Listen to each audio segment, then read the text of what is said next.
I figured since I inject lips and I know the lip anatomy pretty well, I would explain the difference between a double lip line versus lip filler migration. Here's a quick overview of the lip anatomy on my lips. What we have here are these little pillows we call the tubercles. And basically we have two on the bottom, one here, and then three on the top, one here, and then one right in the center. And then there's this little tube that goes all along the lip line. And so you can see my finger's going to trace it here. It's that little line that basically is in between the skin and where the color of your lip is.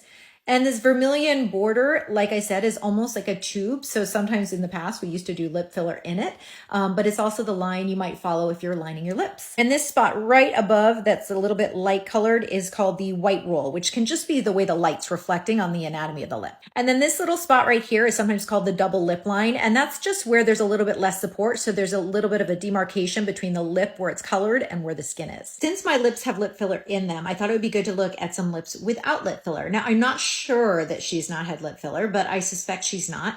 And you can just notice she has this little bit of fullness right along the top lip line. And that could either be what we call that white roll, where the anatomy just sort of reflects the light more, but it could also actually be a vermilion border. It gets a little tricky to find the demarcation between the two areas. And this is a great example of the double lip line with lip filler and without lip filler. So you can see in this above image, she has that double lip line all the way around there. And that again is just that lack of support. And here she has the filler and you can actually still see that double lip line on either side, but it's definitely a little bit more prominent when she doesn't have the lip filler. If you have naturally full lips, you probably will have a little bit more of a thicker white roll than somebody who's got thinner lips. And I think it looks absolutely beautiful.